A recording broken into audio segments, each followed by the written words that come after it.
All right, thanks.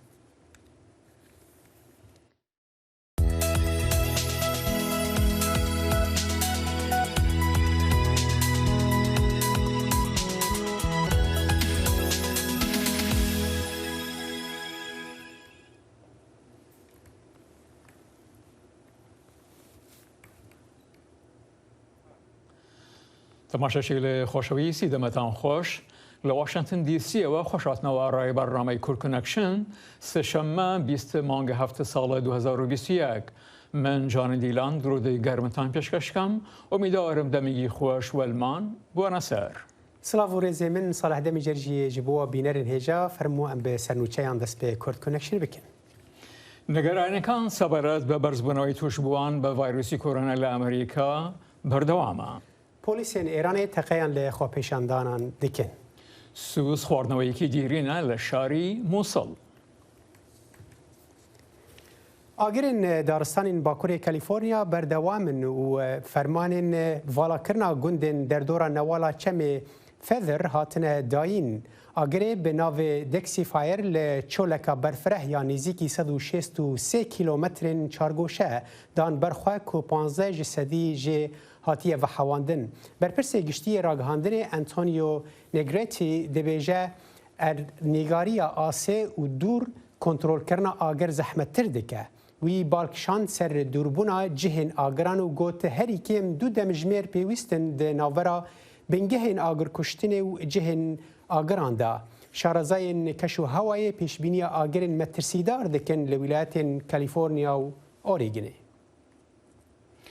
و دانشتوانی بەغدا بۆ کوژاوەکانی تەقینەوەکەی شاری سەدریان کە کەسانێکی زۆر تێدا کوژران و بریندار بوون مۆمیان داگیرسان. لەشکری عێراقی لە بەیاننامەیەکدا ڕاگەیان هێڕەشەکە لە بازاری وەهیلات لە شاری سەدر ڕۆیداوە. تەقینەوەکە هەر ڕۆژێک پێش جەژنی قوربان بووە کە بازار هەمیشە شلوغە و پڕ لە کێڕیاران کە بە دوای دیاری و شتومەکدا دەگەڕێن. سەرۆکوەزیرانی عێراق مستەفا کازمی فەرمانی دەستبەسەرگرتنی فەرماندەی پۆلیسی ناوچەکەی داوە. پۆلیسên Îranê teqe li xwepêşanderên dijî kêmbûna avê kirin li başûrê Rojavayê Welêt di xwepêşandanên vê dawiyê de li gor ku vîdeoyekê nîşan da piştî kuştina kesekî berî çend rojan. Vîdeoya ajansa nûçeyan ya çalakvanên mafên mirov teqe li Susan Gred nîşan da ku bûye navbenda xwepêşandanên parêzgeha Xozistanê li gor vîdeoyê efserekî polîs teqe li ezmên dike û herî kêm dengê teqeyeke din tê bihîstin. Vîdeo li gel raportên dinên ajansa Associated Press digunce li dor xwepêşandanên Xozistanê cihê pêkhateya Ereb ya ku gazinan ji desthilata şîîya Îranê dike. و لەگەڵ بەرزبوونەوەی کەیسەکانی کۆڤید-19 لە ئەمریکا هەندێک شار و ناوچە بە هەموو دانیشتوان دەڵێن لە شوێنە داخراوەکاندا دەمامەک یان ماسک لەبەرکەن. لە کاتێکدا بەڕێوەرایەتی بایدن ئاماژە بە بڵاوبوونەوەی زانیاری هەڵە دەکات لەبارەی کوتانەکانەوە بە تایبەتی لەسەر تووڕە کۆمەڵایەتیەکان کە یەکێک لەو هۆکارانەدایە بۆ پێشگیری لە خاڵ لە دەرزی کوتان. لە سەرانسەری وڵاتە گرتوەکاندا کەیسەکانی کۆڤید-19 ئەو نەخۆشیی کە بەهۆی ڤایرۆسی کۆرۆناوە دروست بووە لە بەرزبوونەوەدایە. کاربەدەستان دەڵێن هۆکاری ئەو بەرزبوونەوە بڵاوبوونەوەی جووەری دەڵتایە لەگەڵ ڕێژەی کوتانی کەم لە هەندێک لە کۆمەڵگەکاندا. زۆر جار بەهۆی زانیاری هەڵە لەبارەی ڤاکسینەکەوە. تەنها لە ناوەڕاستی مانگی 6 بوو لەو کاتێک کالیفۆرنیا ئاهەنگی لادانی سنووردارکردنەکانی پەتاکەی گێڕا. ئێستا هەندێک لە کۆمەڵگاکان وەک لاس ئانجلس سەر لە نوێ ڕێنمایەکانی بەکارهێنانی ماسکیان داناوە لە گردبوونەوە لە شوێنە داخراوەکاندا تەنانەت بۆ ئەو کەسانش دەرزی لە خۆیان داوە. لەم بارەیە من خۆشحاڵ نیم کە دەبێت بگەڕێنەوە بۆ بەکارهێنانی دەمامک بەڵام لەگەڵەوەشدا ژیان ڕزگار دەکات و ئێستاکە بۆ من ئەوە هەرە گرنگترین شتە. وا دیارە جۆری دڵتا تەنانەت لەو شوێنانەش کە زۆر کەسان دەرزی لە خۆیان داوە پەرەدەستێنێ. بە پێ ڕۆژنامەی سان فرانسیسکۆ کرۆنیکڵ لە سان فرانسیسکۆ 76% دانیشتوان ئەوانەی تەمەنیان لە سەرەوەی 19دایە بە تەواوی دەرزیان لێدراوە. کەیسەکان لە کۆتایی هەفتەی 7 جولای 4 بەرابەر بەرز بوونەوە. سەرۆک جۆ بایدن و ئەوانەی تر لە بەڕێوەبەرێتەکەیدا دەڵێن نزیکەی هەموو ئەوانەی بەهۆی کۆڤید-19ەوە لە نەخۆشخانەدان ڤاکسینیان لێ نەدراوە. من نیگەرانم لەوەی کە ئەوەی ئێمە خەریکە بە شێوەیەکی زۆرتر لە ئیالەتەکان وەکو ئەرکەنساس، میزوری و نیڤادا و ئیالەتی خۆم فلۆریدا و لیوزیانە دەبینین. ئەم بەرزبوونەوەی لە نێوان ئەو دانیشتوانەدایە کە دەرزیان لە خۆیان نەداوە و ئێمە بەردەوام دەبین لە بینینی ئەوە مەگەر دەست بەسەر ئەم پەتایەدا بگرین لە ڕێگەی ئەوەی کەسانێکی زۆرتر دەرزی لە خۆیان بدەن. بەڕێوەبەرەتی بایدن داوا لە کۆمپانیەکانی تۆڕە کۆمەڵایەتەکان دەکات کە کاری زۆرتر بکەن بۆ بەرەنگاربوونەوەی بڵاوبوونەوەی زانیاری هەڵا لەبارەی ڤاکسینەکەوە لەسەر ماڵپەڕەکانیان. فەیسبوک وەڵامی دایەوە کە فەرەتر لە 18 ملیۆن زانیاری هەڵەی لەبارەی کۆڤید-19ەوە لاداوە و لەسەرەوەیش بەردەوام دەبێت. بەڵام بەرەنگاربوونەوەی ئەو پەتایە هەموو کەس دەگرێتەوە. دەمەکێدا کو رووسیا بانگ لە کوردین سووریە دەکە کۆ بە حکوومەتا دیمەشقێرا دەست بە دیالۆگەکێ بکەن سەرۆکی سووریە بەشار ئەسەد دو گۆتارە خۆیان سۆندخواردنا سەرۆکتیەدا بەیک وان بناو بکە هێزن سووریا دەموکرات وەکو تەروریستان کۆ ئەمریکا پشتگیریە وان دکه بنافکرن جبو شیروکرنا دوی درباره دنها دکتور کمال سیدوری و بری نویسگه ها روجلات ناوینیا کوملای گلین بنگفه بریا سکایپ ج آلمانیا بمرایه دم باش دکتور کمال تو دبیجی آخفتنا اسد چه قصره لپیشنیارین روسیا دیالوگ دیگره روش باش که صالح دیار روسیا و رژیم بعثی لشامی بسروکاتی اسد یاری اخوای کوین لیستگاه اخوای کوین بردوام دکن اخافتنین بشار الاسد دیار دکن کو ذهنیت بشار الاسد نهاتی گوهارتن پشتی اوقاس کس هاتن کشتن سوریه ولات حمو ایران بو او ذهنیت نهاتی گوهارتن لی مروف پیوسته بپرزید چما بشار الاسد داخفتنی خدا جاره کردن کردان وکو تاگوت بیک وان بناو بکه وکو تروریست اعلان بکه باوریا مدا اردوغان گل ببور اسد گلک مساجان دشینه مساجه که دشینه جبو ترکیه جبو سروک دولت ترکیه اردوغان مساجه که دن دشینه جبو خلق عرب پرانیا خلق سوریه ونزان عربن سنین ذهنیت خلقی جی برانبر پرسا کردی نهاتی گوهارتن پرانیا خلق سوریه باوریا مدال گوردی تنامن نلقلوی یکینا کو کرد مافین خوابن نتنی باشه دکتور ام یک رنگ یعنی لناوا سوری دیار بکن نه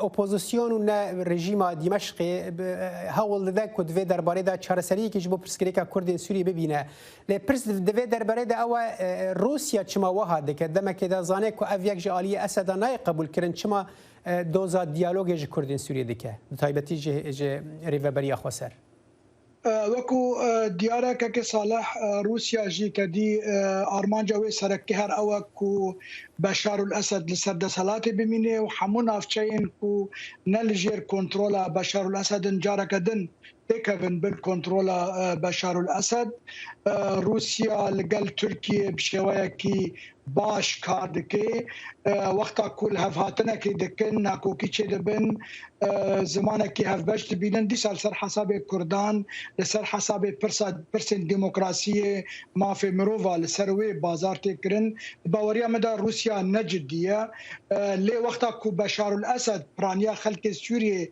مافی کردان دموکراسی قبول بکن به وقت روسیا جی یعنی تکشیویتنا لی روسیا پولیتی سیاستك رياليست سياستك واقعي داجو روشه تماشا دكي روش شاوية الندوي باوري دامكو روسيا وسابكي كو فشاري لسر بشار الاسد خرد بكش بوكو لهفاتني كردان قبول بك يعني مسألة چارة سركرنا سوريا آسانتر بكي وكو مقود لداوية داوي ولقل تركيا اتفاق بكن وهلوستا روسيا او کو ترکیه تورنه بجبرکو ترکیه باشه دکتور دوید نوین نوبریدا یعنی کردین سوریه چه خواستن بکن دمکی دا جالیک ام ببیجن وک روسان بانگا دیالوگ لوان دکن و ددمک دا بشار اسد وان وکو تروریست بناف دکه چه کردین سوریه تخواستن؟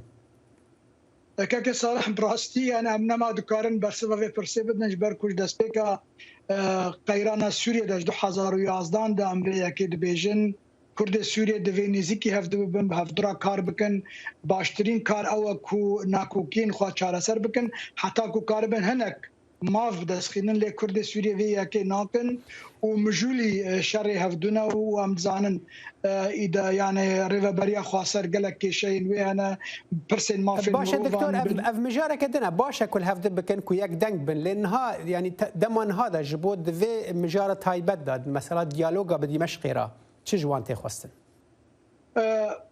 مثلا دیالوگ قال دمشق جي لهواتن هر گرنگه که صالح جبر کو وقتا کو ریزن کردال سرهف بن کاروبار ریوبریا خاصر باش به و وقتی امکان هيا هندشتان بروسيا بدن قبول کرن کو ملګیا ناف دولتي هندشتوان قبول بك وقتا بن بالکرن مافن مروان لهرم کم بن نافو بانگ ریوبریا باشتر به جبو هر عالیه کی باشه لی حيف مقابل وكو موجود ريفبريه خاصر كشي وقالكن عاليه كيدن انا كسجي كاركي ناكي تاني شر اداره دكي وبشغريا تركي دكي لوما باري ما قالكي دكتور كمال رولا امريكا شي يعني دفي امريكا تشبكه هر حال از دين دفي تشبكه از خوندنا بهتر دخوازم اره امریکا وکو گلک جرانجی مگوتی کنسپت که بگشتی جبو سوریه تنایا اگر او کنسپت ها بیجی از نزانم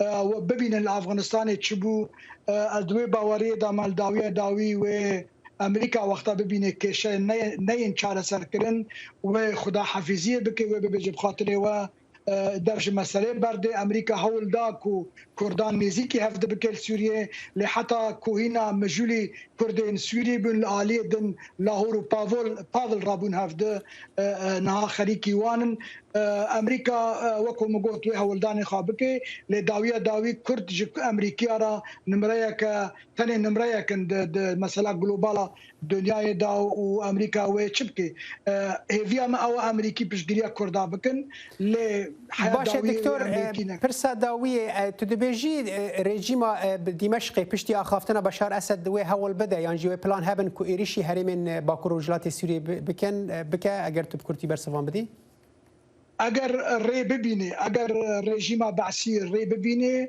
و امریکا یا روسیا ری بدنه و هر وقت که ایرش بکه دعین وقت ترکیه داجی یعنی هر دو عالی هم ترکیه و هم رژیم حاضرن وقتا کو روش گنجاو به ایریشی هرم بکن و هرم تیغن بالکنترول آخا بله دکتر کمال سیدوری و برای نویسکه ها روجلاتا ناوینا کومله اگلین بنگفت و جالمانیا مروی گلک سپاس بودماته پلتفۆرمەکانی دەنگی ئەمریکا لەسەر ئینتەرنێت بۆ ئاگاداربوون لە نوێترین هەواڵ و زانیاریەکانی ڕۆژ سەردانی ماڵپەڕی دەنگی ئەمریکا بکە. هەواڵەکانی سیاسی، ئابووری، هونەری وەرزشی لای ئێمە ببیستە و ببینە. لە ئەپەکانیشەوە هەواڵەکان لە هەموو شوێنێکدا بەردەستن. دەنگی ئەمریکا، خێرایی، متمانە، ڕازگۆیی. مردنەکان بەهۆی کەرەستەکانی هۆشبەریەوە لە وڵاتە یەردووکان لە میانەی هەڵکشانی ئەو کەرەستە نەیاسایانە لە ساڵی 2020دا فەرتر لە 10 کەس لە کاتژمێرێکدا بووە زۆری ئەو کەرەستانە لە ئەمریکای ناوەڕاستەوە قاچاغی دەکرێن. کارلەباب پەیامێری دەنگی ئەمریکا سەردانی ناوچەکەی کردووە و کە لەوەیدا شەڕی دژ بە قاچاقچیەکان بەردەوامە و لەگەڵ ئادمیراڵەکانی لەشکری ئەمریکادا دانیشتووە و ئەم راپۆرتەی بۆ ئامادە کردوین. زیاتر لە 50 ساڵە ئەمریکا شەڕی مادەی هۆشبەر دەکات کەچی ژمارەی قوربانیانی مردن بە مادەی هۆشبەر لە هەڵکشاندایە. بەپێی ئاماری بنکەی کۆنتڕۆڵکردنی نەخۆشیە دڵمیەکان لە ساڵی 2020دا 93,000 ئەمریکی بەهۆی مادەی هۆشبەرەوە مردون. زۆرێک لە مادە هۆشبەرەکان بەڕێکەی قاچاق لە ئەمریکای لاتین و لە ڕێگەی ئاوە دێتە ئەمریکاوە. ئەدمیراڵ گرێگ فاڵەر سەرپەرشتی بە ئامانجکردنی ئەو گروپە قاچاقچیانەی گرتووە دەست کە مادەی هۆشبەر دێن بۆ ئەمریکا. سەرکردەی فەرماندەی خواروی ئەمریکا لە وتوێژێکی تایبەتی دەنگی ئەمریکا لە دواگەشتی پامنێرەکەی بۆ پەنەما بە ئەنجامی گەیاندووە. بابەتەکە پێوەستە بە فشارکردنی بەردەوام لەسەر ئەو ڕێکخراوانە. هەندێک بەرەو پێشچوونمان بەخۆیەوە دیوە، بەڵام کە دەڕانێتە ئەو دەیان هەزارەی لە ئەمریکا بەوە مردوون، هەروەها کاریگەریشی کردوتە سەر هاوپەیمانەکانمان و سەرکۆچبەری نایاسایی پێویستە کاری زیاتر بکەین. ئەمریکا و هاوپەیمانەکانی لە ساڵی 2020دا ڕێگەیان لە ڕێژەیەکی زیاتری مادی هۆشبەر گرتووە لە شەو ساڵی 2019دا، بەڵام ئەم سەدان تەن کۆکاینە دەستی بەسەرای گیراوە تەنها بەشێکی کەمە لە چاوەوە دێتنێ ئەمریکاوە. با شێوەیەکی بەربڵاو مادی هۆشبەر لە ڕێگەی ئەو گروپە مافیایانەوە دێت کە بوونەتە مای ماڵوێرانی. بە قاچاغبردننی خەڵک ڕێگا نایاسایەکان، سپیکردنەوەی پارە، ئەوانە هەموو ڕێگاکی نایاسایی دەگەرنەبەر تا هێزیان پێ ببەخشێت. زۆر جار بە تەواوەتی ناوچەیەک دەخەنە ژێر ڕەچێفی خۆیانەوە، ئەوانە پیاوکوژ و قیزەونن. ئەو ناوچێت توندوتیشترین شوێنی جیهانە، لەبەرەوە دەبێت پێکەوە کار بکەین. مردنی ئەو ژمارەیە بە مادەی هۆشبەر لە کاتێکدایە کە لە ئەمریکای لاتین 1 ملیۆن خەڵک بە کۆڤید-19 لە ناوچوون، کە ئەمریکای لاتین و ناوچەی دەریای کاریبی لە سەدادەی دانیشتوانی گۆیزەوی پێکدێنن، لە هەمان کاتدا لە سەدا 30 قوربانیەکانی کۆڤید-19 کە لە جیهاندا تۆمار کراوە. ئەوان لە چاو ساڵانی ڕابردوو ڕوبەڕۆی کاتێکی قورس و ئالەنگیرەیەکی هەنووکەی دەبنەوە. یەکەم چاوپێکەوتنی لەو کاتەوەی کراوەتە یاژدەدەری وەزیری بەرگری بۆ کاروباری نێوگۆی ڕۆژاوە دانیال ئێرک بە دەنجی ئەمریکای ڕاگەاندووە کە ئەمریکا 20 ملیۆن ڤاکسین نادۆتە ئەو ناوچەیە و زۆری تریش بەڕێگاوەیە لەگەڵ تەشەنەسەرنی پەتاکە و هەژاری و نەبوونی ئاسایش بووەتە پاڵنەری زیادبوونی بێوێنەی کۆچبەر لەسەر سنووری ئەمریکا و مەکسیک، بە تایبەتی لە ئەمریکای ناوەند لە گوانتیمالە و هەندوراس و سلڤادۆر لە سێ گۆشەی باکوورەوە. ئێستا بەزاردنی سوود لە هەرەتی خۆیداتی لە چاو 20 ساڵی ڕابردوو کار پێ دەچێت لەم ساڵدا بگاتە 2 ملیۆن کەس. ئەستەما بۆ زۆرێک لە خەڵک لەو ناوچانە داهاتوویەک لە وڵاتەکانی خۆیاندا ببینن، لەبەرەوە ئەو فرسەتە دەخۆزنەوە کە بێنە ئەمریکا. قاچاقچەکانی مرۆڤیش ئەوە بە فرسەت دەزانن. ئەو دیدگا و وێنە تازەیە لە دیدگا و ئیدارەی نوێی ئەمریکاوە سەرچاوی گرتووە. ئایا ئیدارەی حکومەت سەر لە نوێ بیر لە گۆڕینی سیاسەتەکانی دەکاتەوە؟ من ناڵەمێ مەسەر لە نوێ بە سیاسەتەکانماندا دەچینەوە. ئەم مەسەلەیە زیاتر پێوەستە لە چاکسازی لە سیاسەتەکانماندا. ئەوەی ئێستا کاری لەسەر دەکات هەوڵدانە بۆ بوژانەوەی ئابووری لە سێگۆشەی باکوور وەک هەنگاوی یەکەم و درێژە دەمیش دەبێت. هەروەها چارەسەرکردنی بارودۆخی کۆچبەر بۆ ئەوەی بە هەما شێوە بەردەوام نەبێت. بەم دواییانە ئیدارەی بایدن ڕایگەاندووە کە پلانی یارمەتیدانی بە بەهای 4 ملیارد دۆلار بۆ گوانتیمالە و هۆندوراس و سەلڤادۆر پێشکەش کردووە، بەڵام شارەزان دەڵێن هەوڵەکانی ئەمریکا لە ڕابردوو شکستی هێناوە. زۆر بەشی بە هۆکاری ئەو گەندەڵی و تونند و تیژەی لەو ناوچاندا هەیە. بە حەزاران دەربدەرێن عەفرینێ لە هەرێما شەهبا باکووری پارێزگا حەلەبا سووریە جەژنەکە دن یا قوربانê دووری مال و milkên xwe derbas dikin û dibin konên kampan de ku rastî gelekî zehmetiyên aboriyên jiyana rojane dibin pîrozbahiyên cejnê dikin. Pemnêra me li wir agahiyên bêhtir di vê raportê de hene. عفرینیên derbeder bi hesreta warê xwe û di nava zehmetiyan de cejna qurbanê pêşwazî dikin. Dayîka Emîne ku ji gundê xwe li çiyayê Kurmênc hatiye koçberkirin, bi dilekî melûl cejnên berê tîne bîra xwe ku wê çaxê malbat li ser hev bû û bi şahî cejn pîroz dikirin. Lê niha tu çija cejnê li xerîbiyê tune ye.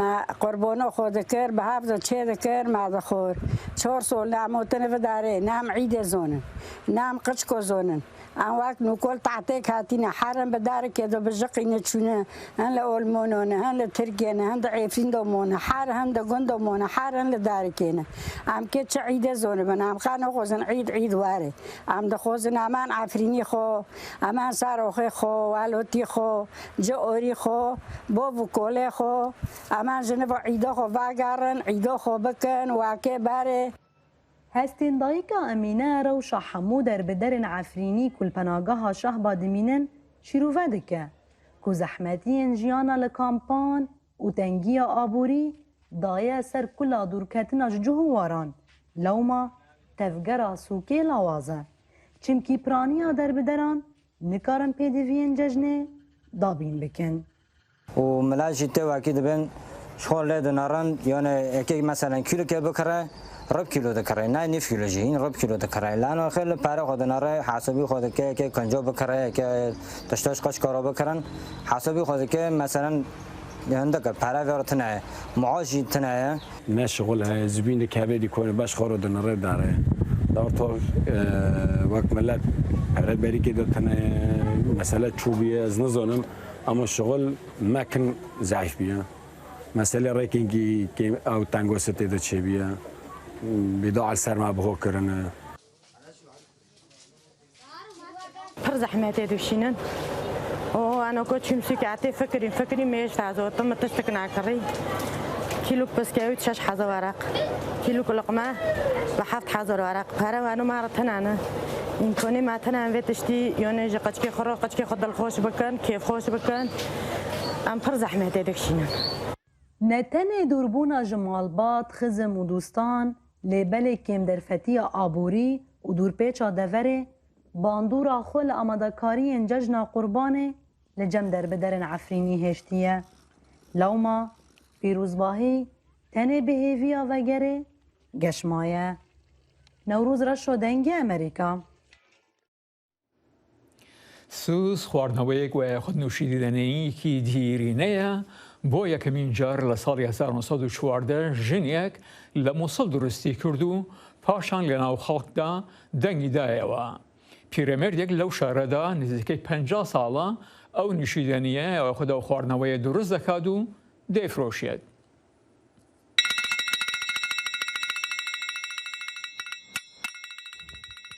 سوز و خارنەکە ji rihên rûwekekî dihête durustkirin û gelekiya kevne li Mosulê li sala 1914 da ji aliyê jinekê ve hat bû amadekirin li taxê meydan li aliyê rastê bajarê Mosulê. Ev vexarne di nava meşkan datkir û bi tirarên sifrî dihate firûtin. Mosulî dibêjin em yekem kes bûn me dahênana vexarna Sûsê kirî. Babê Keremî zêdetirî 5 salane karê durustkirina sosê diketin û difirûşît. Rojane rihên ewî rûwekî dikete nava avê da digel hindek şekirê û dîv da safînîtin û dewr û berên wê befrê danît. Li ser erebanekê li cada Xalid bin Welîd firûşîtin û her tirarek bi kojmê 250 dînarên Iraqî dihête firûtin. گنج فتخون لی زوربی دان عمران قستامتکن اویم بریا نهاد گلباب خود هاتن و سوز وت خوارنو کجی او فیر بوینه لی راستی زوربی او کسین سوسی فتخون دان عمرن جگلک دور قستامتکن جهولیری کرکوکی سلیمانی و جدهوکی کیسا جمدکرن و تایبت روزان رمضان گلک دا خوازیل سر هیا هلبت بکرین سوسی و تایبت جدستین باب کرمی گلک زورن جبر کو او دزانن اف کالمێرە سوسەکە بتام دروست کەت. نها gelek xelk sûsê difirûşin. Belê weke babê Keremî nizanin. Rastî sûsa babê Keremî gelek yaptame ez rojane li cem vedixwim. Nûke bûye biraderê min. Ev mawê 2 salan li cemûyî sûsê vedixwim. Bi nêrîna xelkî sûs dermanê 45 derdaye û ji wana nexweşiyên gulçîska û meîde û rîvîkan. Lewma her ji kevin da sûs wekû derman jî hatiye bikarînan ji layê bisporên giya û dermanan ve.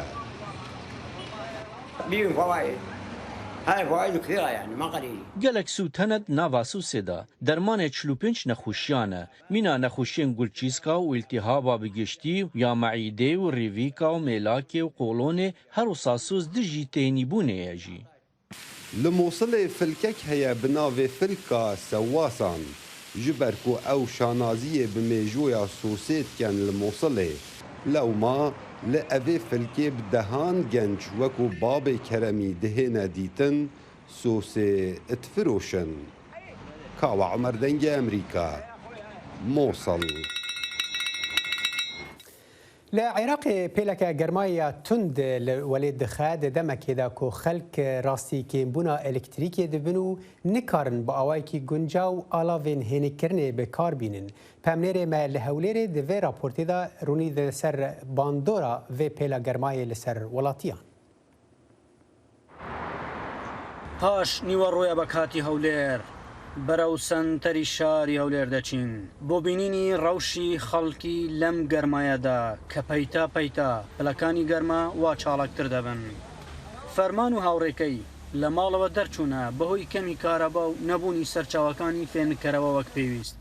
بەڵام دەڵێت لێرەش زۆر گەرمایە و نازانێت پەنابوت شوێنێک ببات. وڵی هاتی کەمێک ها فێنک بینەوە ئەو ژێرە هەر گەرمترە. کارەبا زۆر خراپە. هەر زۆر خراپە کارەبا ئێستا هەر نییە. ناوەڵە کارەبا نییە. نە مۆریدا کارەبا مۆریدا شەر هیچ ناکە. چیەکەی ما هیچ ناکرێت. هەر دەبین لە پارک و لە شوێنەکان بسوڕێنەوە و هەرەوەندا. گەرماکە بێزارکەرە. بێزارکەرە زۆر بێزارکەرە. تیژڕەوی گەرماکە بە تایبەتی بۆ کرێکاران تاقەت پرۆکێنە، بەڵام حاجی حامدی چایچی پێچەوانەی خەڵکی بازارەکە بیر دەکاتەوە. ئەو دڵخۆشە بەهۆی ئەم گەرمایە و دەڵێت لە ساڵی 68ەوە لەم بازارەدا کار دەکات.